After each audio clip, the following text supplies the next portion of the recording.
This is Intoxicated Literature.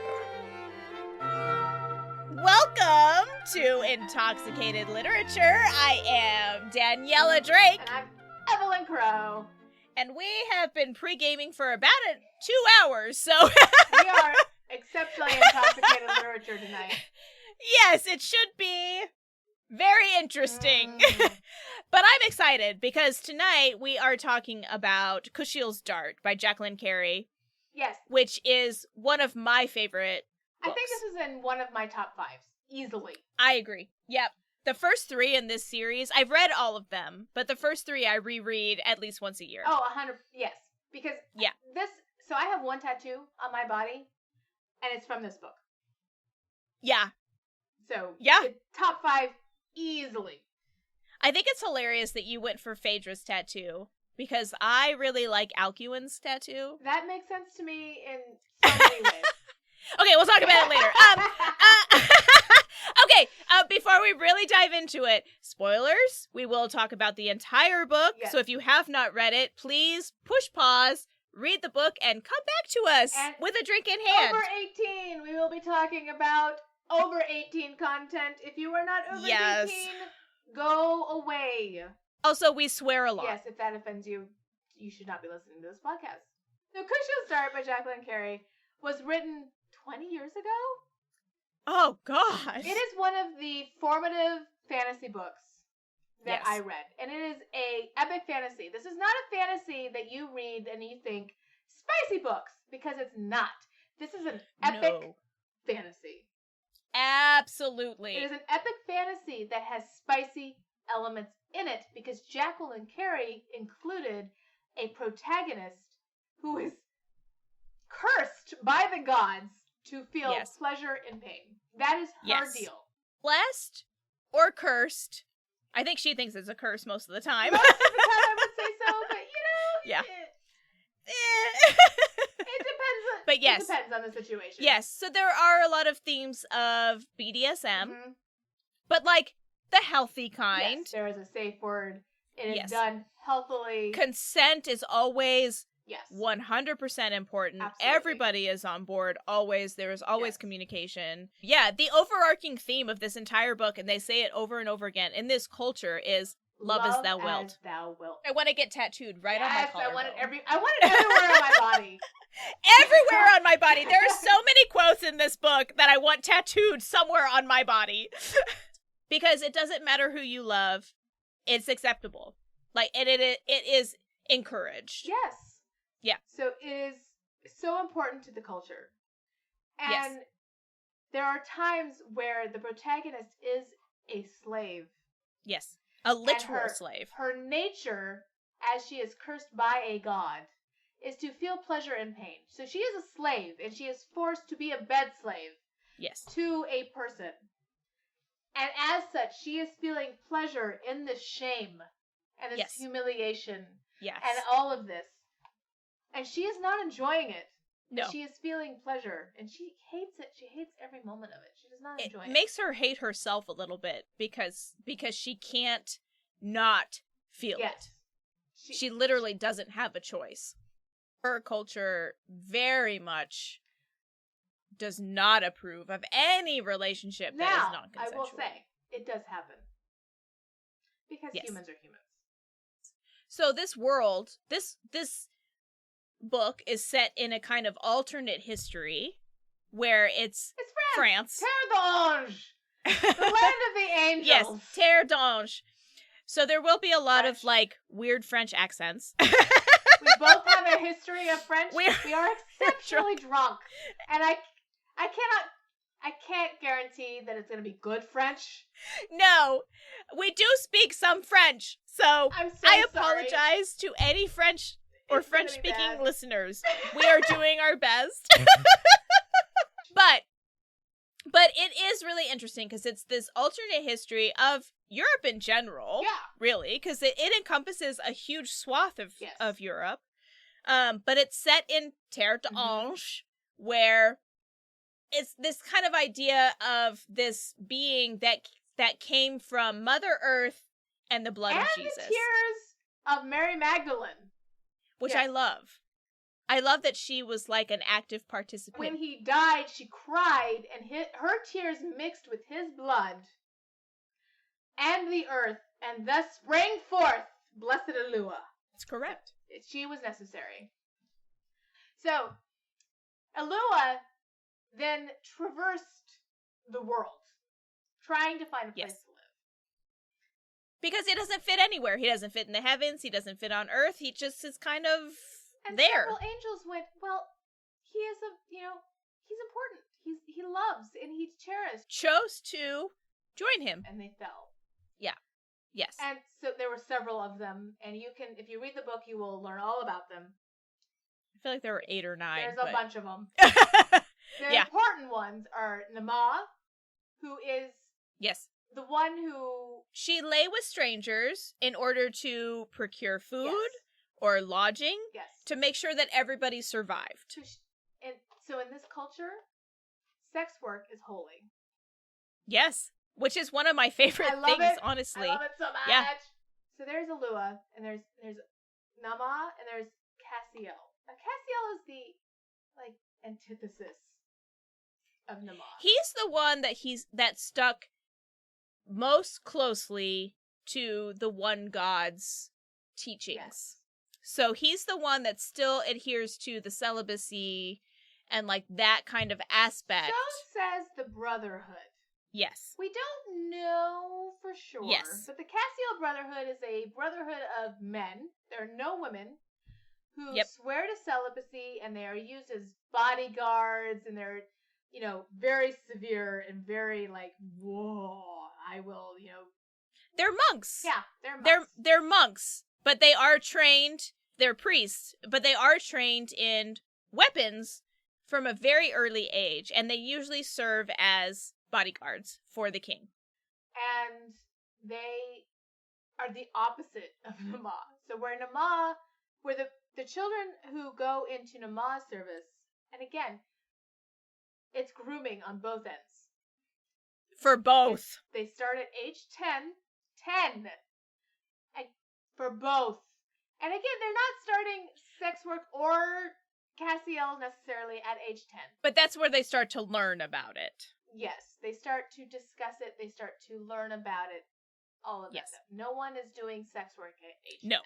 But they start to learn about it. And in Kushiel's case, they might start learning forms or whatever. I kind of want to learn because it sounds really cool. It does sound really cool. They use daggers. They just use, they have, their usual fighting style is 2 daggers, and then they have these vambraces on their wrists for defense. Yeah. And I'm like, I could learn that. That sounds awesome. And the only time they draw their swords is to kill. Yeah, so mostly it's just daggers all the time. So most of the forms they learn are for the daggers. Yeah. Their whole purpose is to protect and that serve. Is it. That is it. That is it. Now, that being said, it is a very human thing, the Brotherhood. We don't know for sure what Kushiel... Because Kushiel was an angel. We don't know what his purpose was serving Alua. We don't know what he did here on Earth with Alua.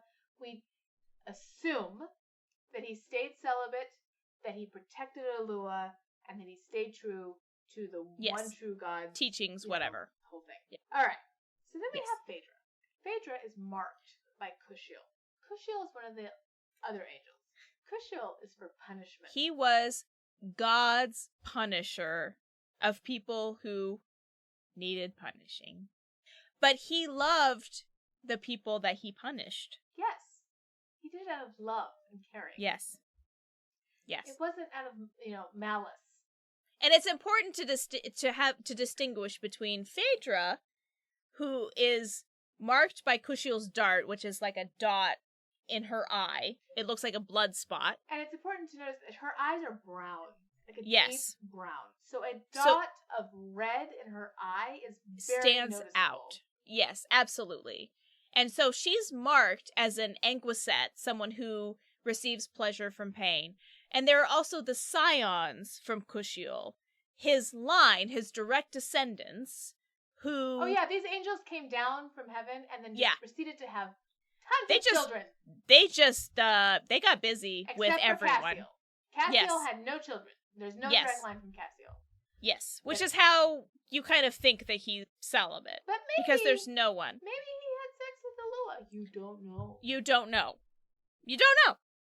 But this is important to distinguish, yes, because the angels, and this is part of their culture, they do tend to be a little bit ethnocentric. They do.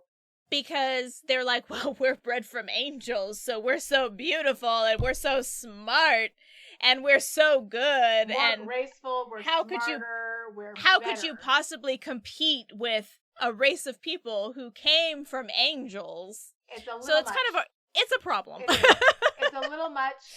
It is a problem. It's a little much, especially when they go into like other countries and they're like, well, they're so graceless and they don't have like, their language is a little funky. And their looks are so rough and unfinished, and you're just like, ugh.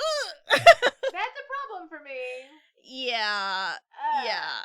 And it's all told from Phaedra's perspective. Yeah, because she's a native of Terre d'Ange, and you're just like... And she's been indoctrinated since she was a child, so of course she thinks all of these things. Absolutely. But Kushiel has scions, his direct descendants, who are punishers in a sense. Like, they get pleasure from pain, but they get pleasure from inflicting pain. Yes. So there is this kind of duality in this, and this is part of the plot. This is an important part of the plot, because he's like, one of my scions kind of is out of control. And I need someone to maybe rein her in a little bit.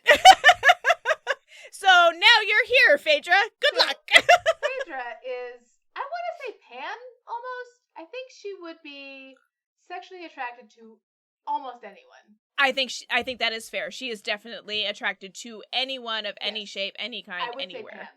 Yeah.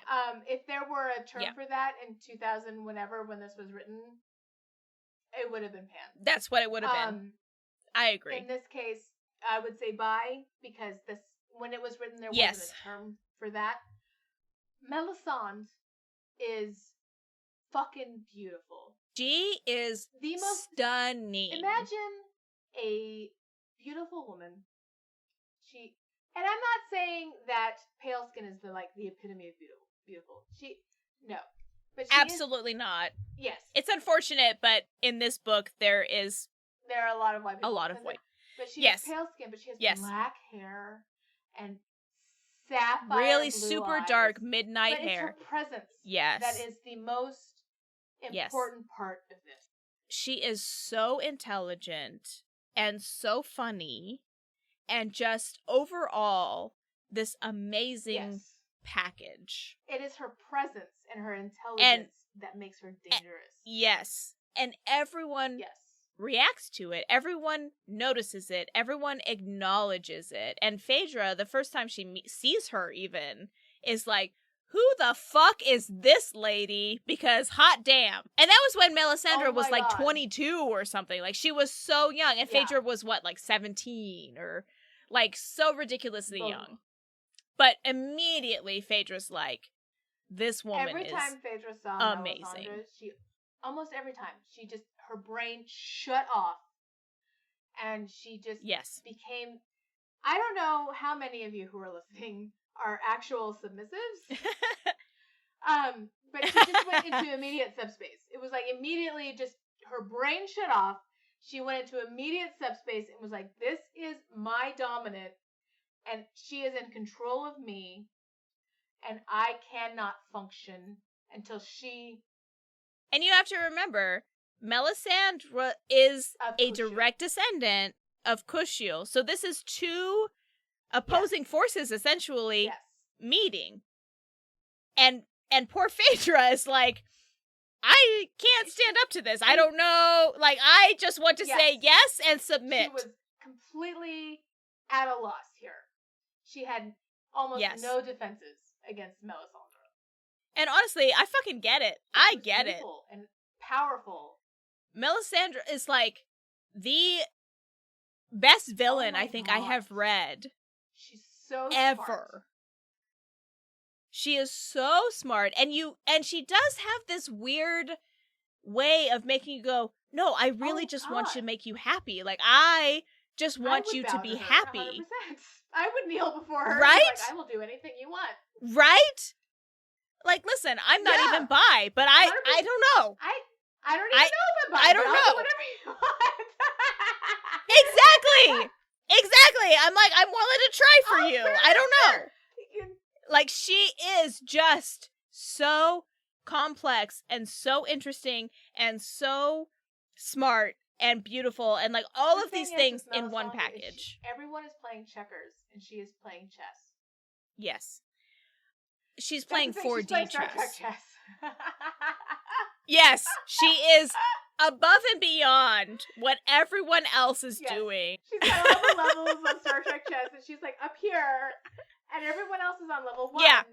And she's already on level 4, and she's at checkmate. Yes. Everyone is like, wait. Yes. She's 17 steps ahead. Smart. Always. So smart. Yes. And she's a political creature. So if Game of Thrones had been written before this, she would have been playing the Game of Thrones. 100%. And she would have won. She's like Cersei if Cersei could get past her own weird hang-ups. Cersei if she had, like, she was Cersei if she had a soul. Because Melisandre was not pure evil.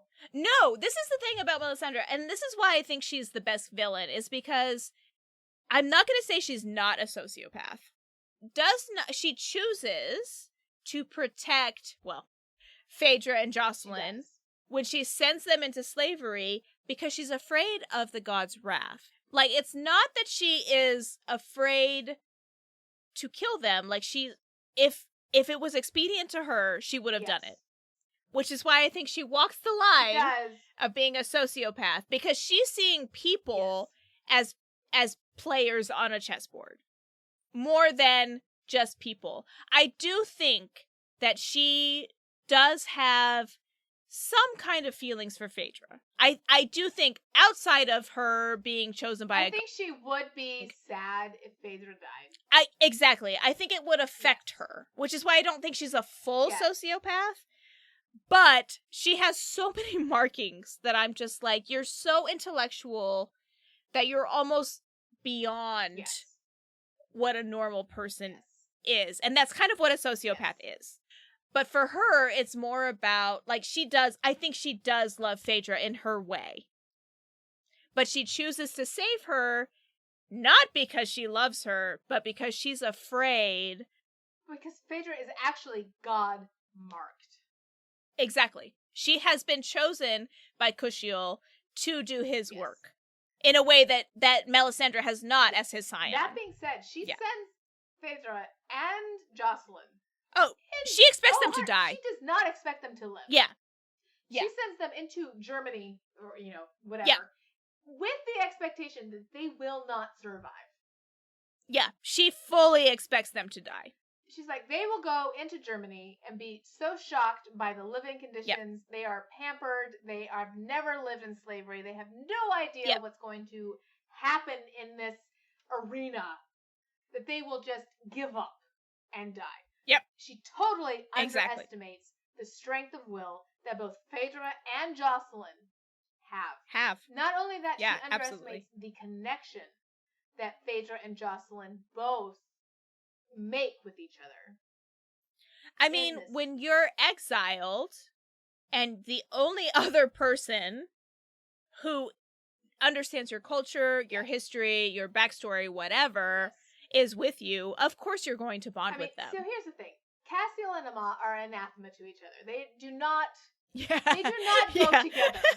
We have... My favorite part is when Jocelyn first joins the household and he is just like, excuse me, what the fuck am I doing here? And she doesn't like him either. She's like, this is a dried up stick of a Cassiel servant. Like, what the fuck? 60-year-old Cassiel brother who is just boring as fuck.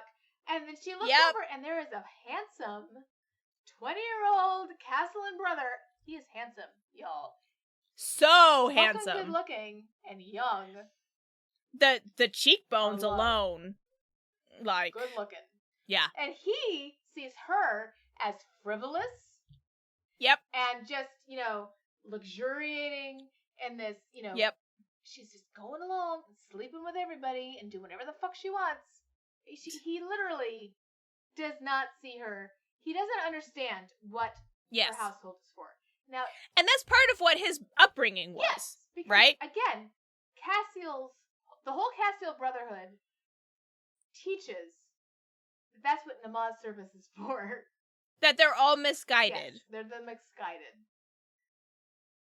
But Delaney, who is the person who bought Phaedra's mark from the Night Court. Now, the Night Court is problematic.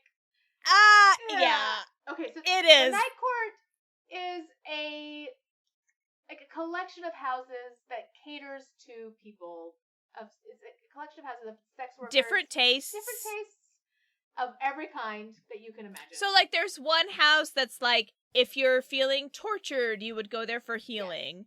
Or if you just need a laugh, you would go there. Yes. If you're looking for perfection, like, there are all these just, like, super specific... Yes. Usually catering to people who have lots of wealth who can pay for it. Yes, absolutely. Honestly, I find the idea of the Night Court intriguing. Yes. Until you remember the fact that they buy children. They buy children. They purchase and start training them children when they're 10 years old. I have a problem with that. Yes. The whole idea of the Night Court is extremely problematic. Yes. Absolutely. It's trafficking. It's human trafficking. Yes. And they, even though they are human trafficking, find that they feel themselves above what they consider, again, this is not a personal opinion, what they consider common sex workers. Yes. And again, Nama is a goddess who lay with people to feed Alua. Yes. This is supposed to be a common, yes. We are all together in this. This is for us. This is our religion. Yes. But, we are above this. We are, special. What? There is a weird hierarchical idea that because we chose it or because there is a moment where Phaedra has to go to the temple and like pledge herself to Nama. There is a consent factor, but it's weird to me that, and I won't say that Phaedra thinks this because she doesn't. And like it's very clear in the second book especially that she is not. I will make the distinction between Alcuin and Phaedra. Okay. Because he also pledges. He does, which he shouldn't have. He shouldn't have.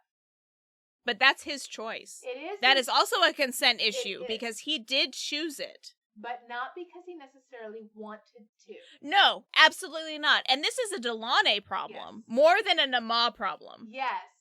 And Delaney also was like, okay, you should have come to me. And Phaedra's also like, you don't want this. What are you doing? But this is an overarching issue. Yes. Agreed. Because here's the thing. They purchased children. Because Delaney bought both of their marks. Yes. He bought both of their marks. And the mark is a tattoo that they imprint on their backs.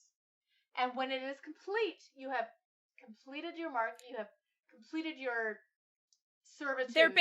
They're basically indentured servants. And when the mark is complete, your servitude is done, and you're now free to do whatever you want. What you want to do in your life. Yes. And Alcuin's like, I don't really want to do this, but I will do this because you want me to do this. Because I love you. And that is not okay. No, and even Phaedra's like, this is not the way this is supposed to work. Like, this is not how it's supposed to be. You're supposed to go into this because you want to. Again, consent. Yes. Consent. You don't want to do this, and I'm not okay with it. But he does it, and she doesn't say anything because he begs her to keep it quiet because he loves Delaunay. So you have this mentor-mentee whole problematic thing. Oh, the whole thing where they're like competing with each other because because both of them want to have a piece of this hot mentor they've got. And I'm just like, you guys. You are teenagers. All y'all need to calm the fuck down. Jesus Christ. I know. You're horny and you need to stop. I mean, to be fair, Phaedra's got the added thing of having Kushiel's dart just like constantly pricking her. Can you imagine being a teenager and horny as fuck and then having Kushiel's dart on top of it? Exactly. Like, it's just awful. And she's learning in a classroom by reading books about sex. And she's just like, this is not doing it for me, guys. This is not okay. And Dylan is like, no, you can't have anything yet. Sorry. Yeah, exactly. You are 13. Sorry. Yeah, you are 13 years old. You need to calm the fuck down. I'm 13 and I'm old enough. She's like, no, you're not. No, you're not. Yeah. But Alcuin is like, but at the same time, you have the idea of indentured servitude. Yes. And even if he had been in one of the Night Court's houses. Yes. The idea that you were grooming a child.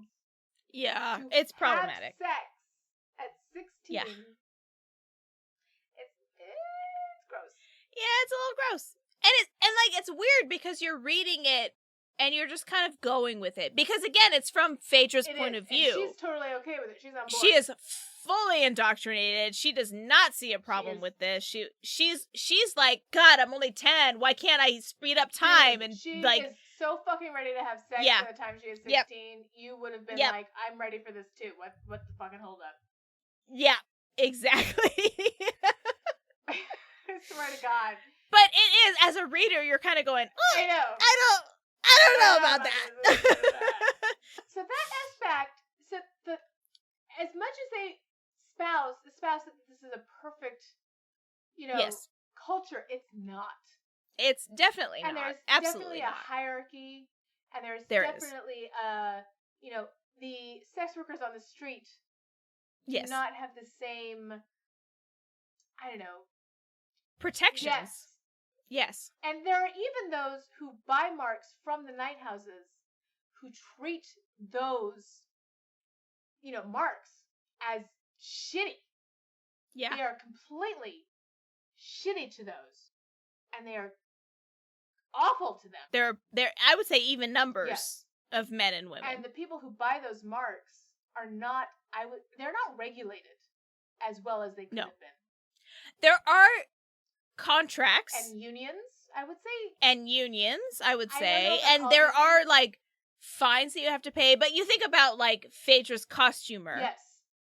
Who had a contract with someone who disfigured her so she could not make money to and now she can only make money, and she is a genius when it comes to costumes and wardrobes and whatever, but literally she's disfigured so much that her house is like, we can't send you out on any more assignations, like you're damaged.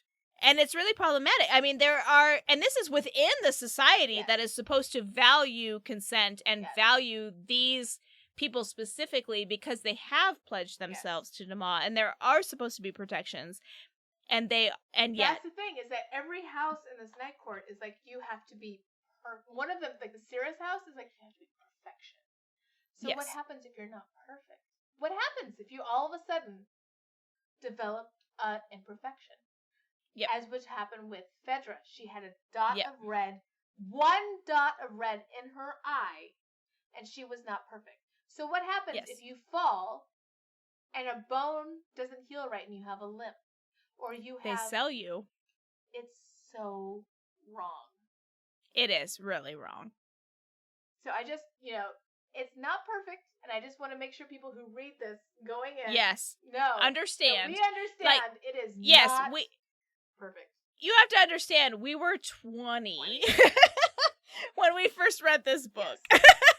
And at the time, there was very different. Few books that were at all open-minded, interesting, about or open-minded. Yes, absolutely. Homosexuality of any kind. I mean, listen, this was the first time that I read anything that was even remotely positive about BDSM. Yeah.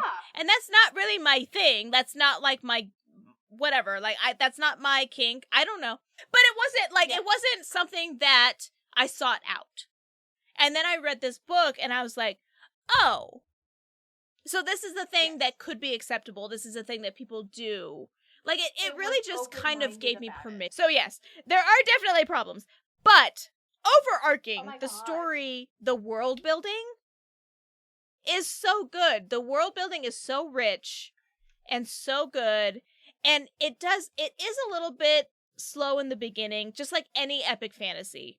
Because you have to, like, figure out all these names. All the names of the freaking angels. Like, you're just like, who the fuck is this? Yeah. And so it takes a while to get into it. And plus you're following Phaedra, who is a child. So you're watching her grow up, and it's like, oh my god. And it takes the first decade of her life before she really starts to live, before she goes to live with Delaunay, before she really starts to be a person. So it takes the first third of the book to really get going. And then shit hits the fan. Buys her mark from a house in the Night Court. Yes. Because she could have just grown up to just be a sex worker. And she could have just lived her life in comfort. Yep. Earning her marks steadily. Yep. And just have been essentially just a sex worker. She just could have just 9 to 5 it. And she would have been content, I would say. She would have gone to the, what was the Night Court equivalent of? Oh, it was Valyrian House. Valyrian House. Mandrake House was the one that was like the people Mandrake House was dominance. Yes. Valyrian House was submissive. Yes. She would have gone to Valyrian House and probably been pretty happy. Yep. She would have made bank. She would have absolutely made bank. Yep. So, she would have been okay. But Delaunay, but he's essentially a spy. So he taught his little courtesans how to spy. Which is not what Nama's servants are supposed to do. No. But so it's kind of so it's odd for this culture. But still nobles weren't surprised by it. No. Because again, politics. Game of Thrones kind of shit. Exactly. So he's teaching Phaedra and Alcuin how to read people, how to pick up on things, how to eavesdrop, like all of these little tricks. Phaedra knew languages that no one else knew. She knew how to, listen and count how many people were around her. She had observational skills that no one else knew. She knew how to she knew how to juggle. She knew things that people were like, wait, how did you do that? But she also inherently, because of her nature, this is actually something I wanted to talk about because I think it's fascinating. Because of her nature as an Anguisette, part of the quote-unquote fun is the defiance and how far you can push someone. Yes, the bratting. The bratting, yes, absolutely. And she uses that to her advantage when it comes to getting information from people. Yep. So, the first time that she really gets a good piece of information, she doesn't think that her patron is going to do something really kind of horrible. She's like, oh, he's not going to do that. Oh, no. He has a hot poker. A brand, essentially. A hot poker. And she's like, no, he's not going to put that on me. And he does. And then he does.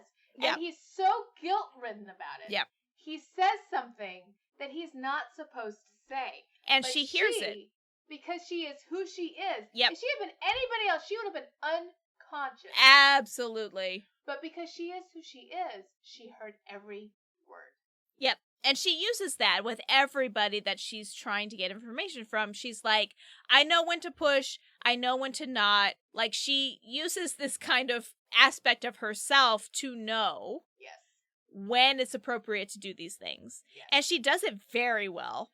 Absolutely. Yeah, I mean, she always knows. And when Jocelyn comes into the picture... I mean, part of being an Anguisette is also finding joy in pain. So there are times where Phaedra subconsciously, I don't think she does it on purpose, but subconsciously pokes at him or like needles him in a way that pushes him away, and then she feels pain and gets pleasure from it. Oh, yes, because pain is not just physical. Like, it is such a huge part of her character. Yes. And, like, it does come through sometimes in this book, even with, like, let's talk about, like, Delaunay and Alcuin's relationship, right? Like, eventually, they hook up, and it's Alcuin who kind of chases Delaunay. But and Phaedra's the one who told Delaunay about Alcuin's feelings. Exactly. And I think that is part of this aspect of her character where she gets pleasure from pain, so she's seeing them together and she's like, "Oh, it hurts so good." Yeah. Yeah, exactly. Because she doesn't really want Delaunay. No. She kind of does. Exactly. Yeah. But she feels the anguish of knowing that that ultimately he chose. And the pain of knowing that he's now telling Alcuin's secrets. Right. That he's not telling her. Exactly. The whole thing. And that is part of her character, and it's very believable. It's very realistic, and I love the way that Carrie kind of puts that in there because it just makes sense. Or that she like leaves the house to get in trouble. Yep. She's like, I'm gonna sneak out. Yep. And Delaunay is like, I will completely break your contract and sell you. And this is one of those times where she's sitting there going, oh shit, he's serious. Like, if I do this again, he's done with me. Fucking serious. And she goes, okay. We're not playing around then. I'm not gonna do that again. Yeah. She's like, I'm reading you. I understand that you don't like the bratty side, so we're not doing that. No, so she is basically every submissive ever to live ever. Yes. Yep. In one package. Yep. So if you are in the community, yes, and you are a submissive, you are Phaedra. Yes, absolutely. You are into pain. You are into dominance. You are into submissive. You are into humiliation. You are into pain. Yep. You are into bratting. You are into everything. I am not joking. Yeah. Because Kushiel does not discriminate. Absolutely not. Yeah. The emotional pain is just as key as the physical. Yep. And it's not always wanted. No. And that is just as key. Yes. And she actually goes to the temple of Kushiel at one point after they come back from the slavery because she hates it so much because it was not wanted. Yeah. It was slavery. And they come back and Jocelyn, who is a priest, was like, no, you are rebelling against part of you. Yeah, you're rebelling a bit against who you are. Kushiel's dirt makes you this way. Yeah. And you are hating it. Yeah. You need to go to... And be cleansed. Okay. Yeah. So, yeah. And they whip the shit out of her. It's intense. Really cleansing. It's intense. But she feels better after it. She feels absolved. She feels relief. And they talk to her. They're like, listen, you had no choice. This was not something you chose. This was done to you. You can't help who you are. You need to reconcile that. And she feels better after she leaves. Yeah, that was intense. That was intense. So we do also need to talk about the hierarchy in that because they are such an ethnocentric. Well, that's hard to say when I'm sober. It's so much harder when I'm drunk. The ethnocentricity of this culture. There is also a couple of other cultures that are present in this country. The Sagani, who are basically representative of the Romani culture, and the Yeshua, or the Yeshuites, who are basically very, very, very early Christians. So the Yeshuites are actually very closely tied to the Kushiel Brotherhood. Yes. Absolutely. And they actually, a lot of the aspects of their religion are very Hebrew. Yes. And because it would be. So I guess the premise is that it was so far back that the Jesuits have not completely separated from the Jewish religion yet. Yes. So they believe that Jesus is their Messiah, but they are still celebrating certain Jewish holidays, and they still speak. And their culture is still Hebrew. Very inherently Jewish. Yes. Which is really cool. The way that she encapsulates kind of that transition was really, really cool, I thought. Yeah. And Kushiel being so severe and as sticking to the whole, one God thing is it would make sense that they would be like, oh, the Jesuits, they're like us. Yeah, that they would understand each other and be able to connect in a way that maybe, even within the culture of Terre Dange, they maybe might not. However, the culture of Terre Dange looks down on both of these cultures. Absolutely. Because they're not descended from angels. How can they be special? Exactly. Yeah. Okay. Yeah.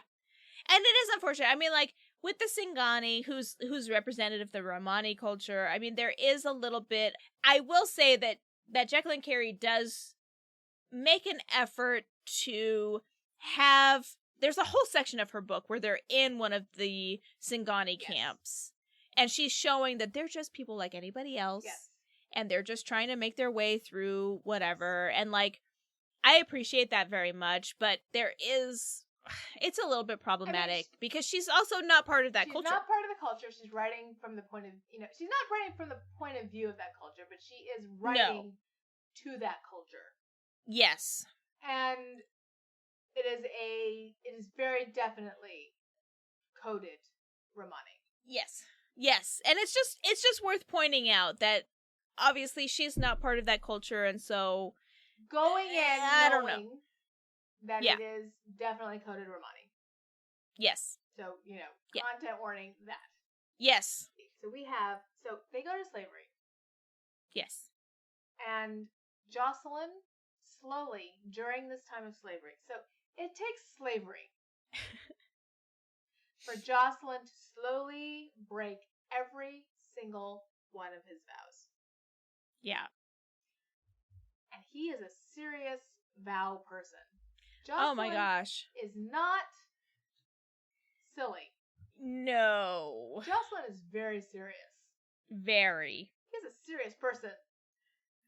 He breaks every serious vow except one. And that is protect and serve. Yep. He will protect Phaedra no matter what. I did love all the exchanges with Phaedra and Jocelyn, because he thinks in the beginning that she betrayed him. Yes. So he refuses to talk to her. He refuses to eat. Because he refuses all these things. Scaldi or whatever. Yeah. So she's sitting there going, "My dude, we're the only two out here. Like, you're the only other one that gets me. What the fuck are you doing?" But I love it because it's one of the few times that you really see Phaedra, who's just like at her wit's end, going, "What the fuck are you doing?" She never yells. She never really gets mad. Yeah. And then every once in a while, you just see her go, "Jesus Christ, Jocelyn! What the fuck?" And it works though. She snaps him out of it. I know. I spent so much of this book being frustrated with him.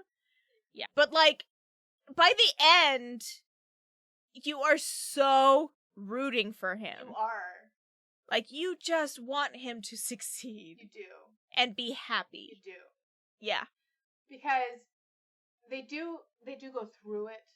They go through it. Oh my god. I don't think I will ever get out of my head the image of Jocelyn when Phaedra starts stacking barrels. And then goes up onto these beams. It's like, I gotta go listen to these guys. And he's like, "Are you crazy?" I feel like so much of their relationship is her being like, "No, I have to do this thing," and him going, "What the fuck?" And then they have, sex. Yep. In a cave. But it's okay because it's where all the angels stayed when they were roaming, so it doesn't count. It doesn't That's count. what Jocelyn tells himself. And Jocelyn is, apparently, when you're born a pterodon, you just born know. with skills. You just know. I do think it's hilarious that they keep referring to the clitoris as the, what do they call it? The bud of Nama. Which I think is so amazing. The bud of Nama. Makes me giggle. This is the best part, though. Yeah. Birth control. In Pterodon. Yes. The gift of, is her name Aishith or whatever? Yes. So, when you don't want kids, you just don't have kids. Yeah. Until you go to a temple. Yeah. And you make a prayer and light a candle. And that's when... And then your womb opens. That's when you become fertile. But this is why you can have an entire culture of people who are literally having sex as their religion. Now, we had talked a lot about the beginning and the setting up. Yes. We have not talked about the straights. It's because indeed. that is weird as fuck. It is so strange. Because in order to settle all of this, we have to get more men because they are invading. The Vikings are invading the Germanic tribes. Whoever the Scaldi, Vikings. I know, but whoever the Scaldi are, I'm pretty sure they're supposed to be Germanic. Okay, but they're because Vikings. They're across the border from quote unquote France. They're Vikings. They are. Yes, but in this alternate history, they are called the Scaldi. But there's a prophecy. Always. There's always a prophecy. Because this is how fantasy works. Yep. I love fucking fantasy. I know. So, again, because it's a Christian-esque culture, across the sea, we have Alba, which is England. Alba is Scotland. Scotland. Yes. We don't really see England. We see Ireland and Scotland. Yeah. No, the princess is like, you need to figure out a way. Yeah, she goes, what the hell are you thinking, sending me on a diplomatic mission? But she goes because her princess has commanded her. She does. And so she does what her training has taught her. Yep. And she sleeps with everyone. Yep. And it works, and it solves all the problems. And it works, and it solves all the problems. It's amazing. I love it too because they lampshade it. Like, characters are literally going, you can't solve all the problems in the world with sex. And she's like, well, it's worked so far, so. She's like, well, I don't know. It seems to be working. But she also acquires, like, a bunch of chevaliers who are basically knights. Oh my god. Phaedra's boys are my favorite. Yes, because they're like basically pledged to her now, and they're like, "No, you need to knight us." And she goes, "I don't think I have that power." And they're like, "No, you do." And Jocelyn's like, "No, you do. You're the queen's emissary, so you get to do this." And she's like, "I don't want to." I can. Okay. And they have a whole song. Like, the whole thing is so funny. And Venus and Tilbo-Sor. There's a whole chant. It's amazing. Oh, it's so good. It's so good. God. I love it so much. Now, Isidore Dagalor.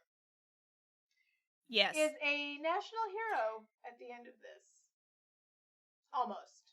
I mean, he goes through phases. Like, through the book, like, at first he's a hero, then he's not, then he is again. So, it is complicated for Isidore. Because it is. He goes, yes. He is a traitor to the crown. Because he is inviting a foreign force into the, like, come, invade our villages. Come. But why? But then he finds out.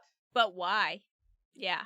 It's because he was fostered with the Charazai, who is Melisandre's clan. And he learned the whole thing in this world is that the Scions of Camille think with their swords. They're not seen as intellectual. They're not seen as very smart. But he fostered with the Shahrazai who are, right?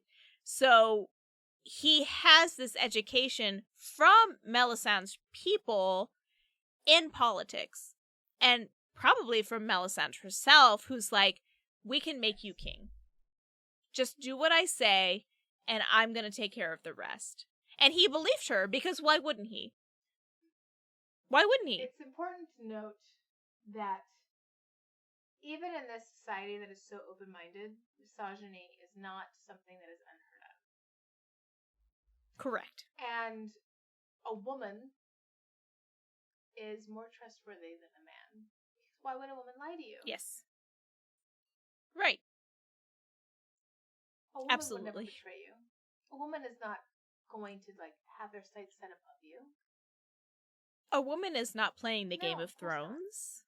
And Melisandre knows this, and she uses it. Absolutely. She fucking uses the fucking patriarchy to her advantage.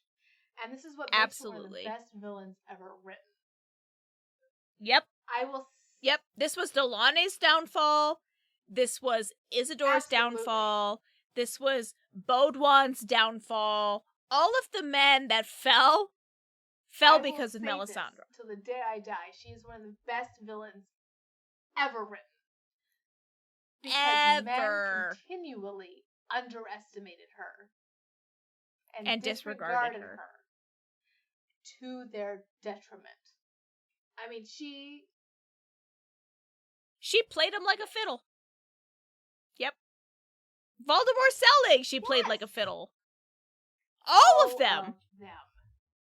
And she's just back there moving their chess pieces. If I read it today, I don't think it would be so problematic that it would make me go, I can't read it.